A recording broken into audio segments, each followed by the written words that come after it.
Being successful as an artist selling your work is simple. It's to be able to create great work with a unique voice, right? But you also need to be able to do it in a way where you absolutely love the process, where you cannot wait to get into the studio every day to paint what you paint, and where you feel so proud of the work too, right? And how do you find that?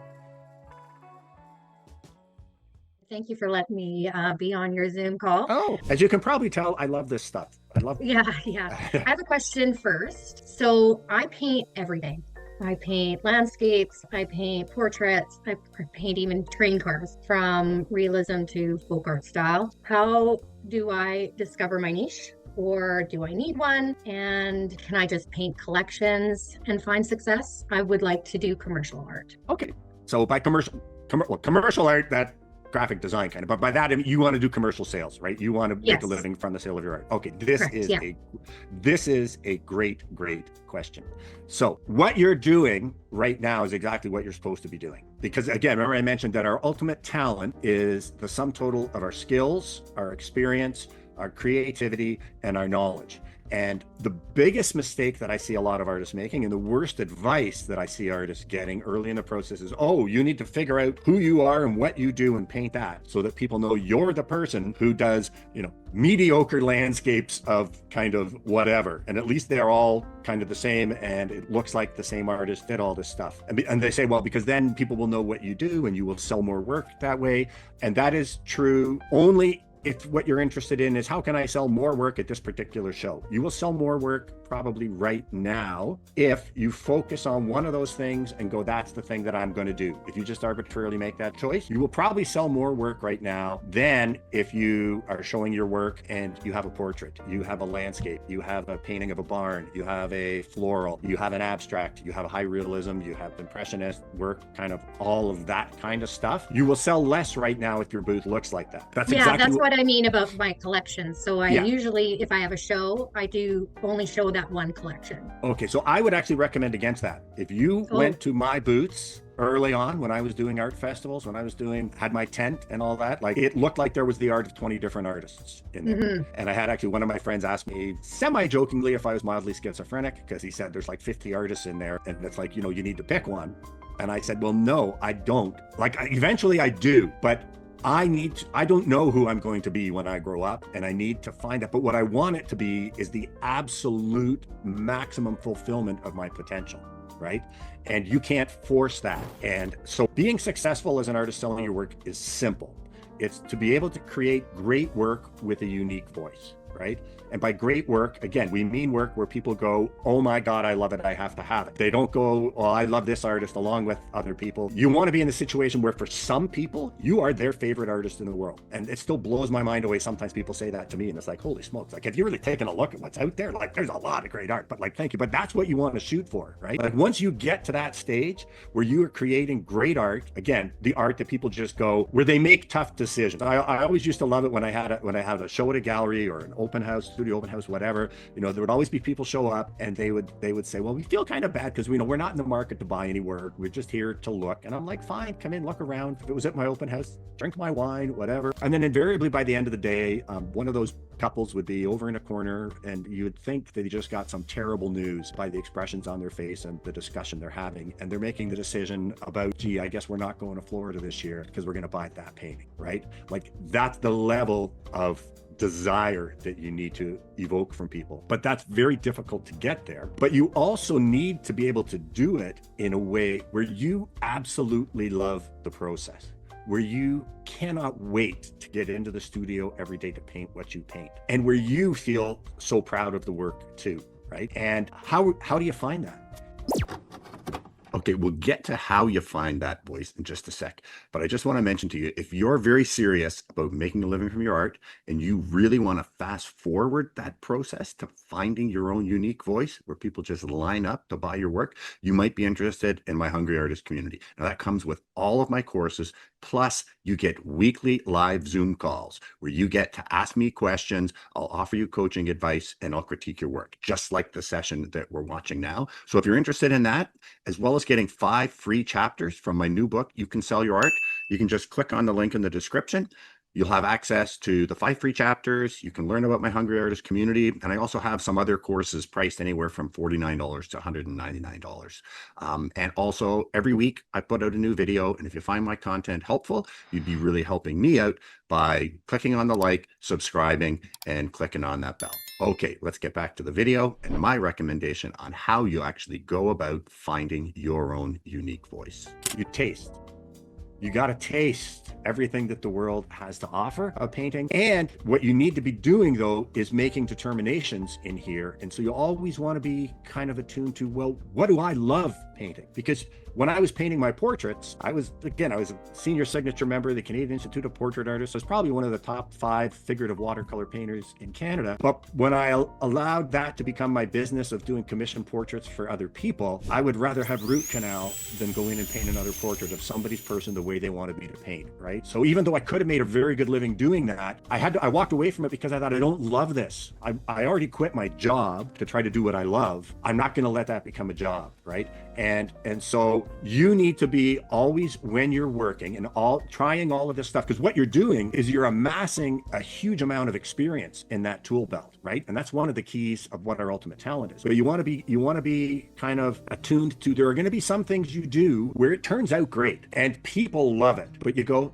I didn't really enjoy painting that. It was just like a lot of hard work. And I couldn't imagine doing that for the rest of my life. Well, when you experience that, you kind of go, well, that's not it. Or you're going to experience some things where you absolutely love the painting process, right? You're in flow state and it's like, you seem like you just started and it's like 5 hours have gone by, but the public's just not that into it. Well, then that's not it either, right? But the only way we get to judge that is if you let the public see kind of the multitude of what you're doing and you're gauging their reaction. And you will get all kinds of people telling you that you shouldn't be doing that, you should be focusing. And all of those people who told me that years ago, they're still doing the thing that they were known for then, and they're still doing those same festivals and selling their paintings for $400 or $500 a piece, because it's like, you don't want to become known for something that's not great, that people just go, oh my God, I have to have it. And so what you're on now is you're on that journey to doing that. You're doing exactly what you should be doing. And how long do you need to stay on that journey? Until you find that thing. And then once you find it, like I said, the public is not, once you find it, making a living as an artist is easy. The problem is most artists stop searching for it and start trying to make a business of their art before their art's there. And that's almost impossible. People say to me, like, how can I sell more of my art? It's like, well, if people aren't already lining up to buy your art, they don't want your art right now. So I can't help. I don't know what you do to that, but I do know if you continue on this process of continually kind of looking for the easiest way to do it. The first thing is the art problem, right? In terms of, it's an art problem until or unless you're creating work like that. And so then one thing you can do to speed up the process is to kind of have a hard look and say, well, is there any particular skill or knowledge area that I'm kind of not that great at, or I'm deficient at, I haven't mastered, that if I were to master it, that would have a huge impact on my work, right? And for most artists, even ones that are accomplished kind of skill-wise, composition is kind of a big one in there. Or it might be like, okay, I've nailed the skill, I've nailed the composition, but now I'm trying to find my own unique voice, right? And how do I step away from the world? This is a piece of advice that I got from Zoltan, which I always love sharing because it's probably the best piece of advice I ever got in my life. And Zoltan said to me, he said, Tim, you can create, you have a skill set that you can paint anything with a high degree of realism, and it will be great. You could make a living doing that, whether you want to do portraits, whether you want to do still lifes, whatever. But the high realism, it's like you got a crazy skill set. And he said that might be where you end up, but if it is, it should be a choice, that you shouldn't just end up there because nothing else occurred to you to explore. And then he said to me, but wouldn't it be great if you were able to create a world on canvas or paper that was unlike any others? And wouldn't it be a shame if we never got to see it because you never even thought to look for it? And it's like, I get teared up just because that changed my life. Sorry. But that's great.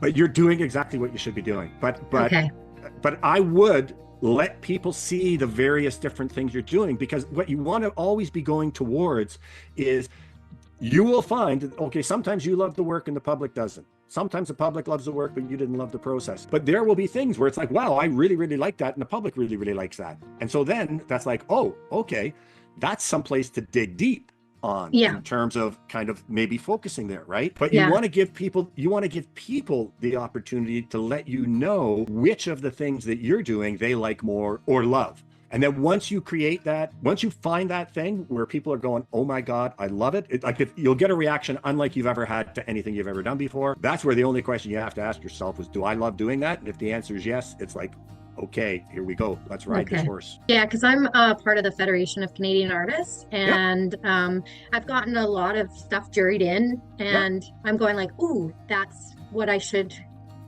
go and do, and then I'm going like, well, I don't really. So then I change my subject matter or my style, and I do another jury show, and it gets in, and you're going like, okay, but then I'm like, so yeah, I'm You're on that journey. you're in that place then where I was too, which can be very difficult too, because if you're getting into the Hmm. FCA shows with different Hmm. stuff, that means that your skill set and your compositional sense is at a high enough level that probably regardless of what you paint, it's good, right? I, Hmm. yeah, let me fess up. I'm sure if you're getting in those shows with those, it's good. And so now the question is, well, how do you judge what you should be going on, where you I should be going? know. And so that's where you really need to listen to yourself, right? Listen to Okay. what do you love, and then in terms of like one thing that I say to people too, when you're because I went from super high realism figurative work to this, and it was a long journey. But the way that I got there is I sought out artistic influences, right? Like I took workshops with people who, like I still remember my very first workshop with Zoltan Zabo. I was fortunate enough to get to know him pretty well because a woman, Marilyn Mercer, who kind of mentored me, she was close friends with him. So I got to know him pretty well.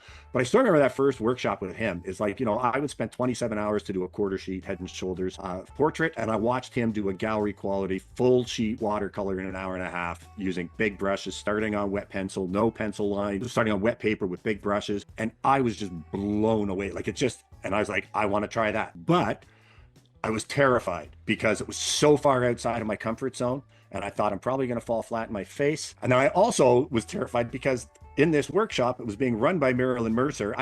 Who's a member and on the board of the Canadian Watercolor Society. I'd just been elected to the society. And this was a group of people who every year when Zoltan came back to Bob Cage, and it was the same people took the workshop. So they all knew each other. And so Marilyn had been talking me up. This is going back 25 years ago. So she said, well, did you see this young guy that's coming up with us? He's an amazing painter and all this. And when I met people, they were like, oh, I can't wait to see what you do. I've heard so much from Marilyn about you. And I'm thinking, oh my God, like I am going to fall flat in my face in front of all these people. And they're going to think, well, I guess anybody can get elected to the Canadian Watercolor Society. And I wanted to try what Zoltan did, but I was terrified. And so I actually sat there with the scene that I was going to paint and with the pencil in my hand for 10 minutes. And I finally just said, F it. I'm not here for these people. I'm here for me. If I fall flat in my face, I do.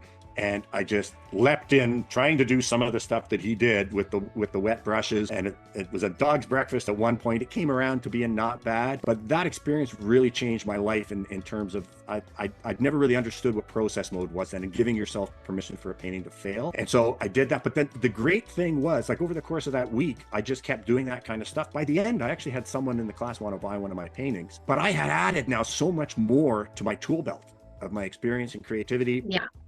And what I did over the course of the next several years is I looked at other artists whose work I loved, who painted totally different than me. And then I tried just painting like that until I had mastered what it was that I wanted to learn about that. But I sought out many, many different influences. And then I started playing around with what if I took like this thing I learned from Zoltan, and this thing that I really like from Frank Webb, and this thing from Brian Adio, or this thing from Linda Kemp, or whatever, and start mixing them up in my own kind of way and creating something that kind of wasn't, it had the influences of all of these different artists, but I was putting it together in my own way. And some of them were dog's breakfast, some of them were good, but then eventually it led to this. And so that's what I recommend for people, is looking, when you're at that stage where you're stuck, it's like, okay, look for other artists who paint in a way that is very, very different from what you paint. And then just try doing that. But try doing that not like, oh, I'm going to master what they do and then I'm going to kind of be like a copy of them, but just to learn what that will teach me,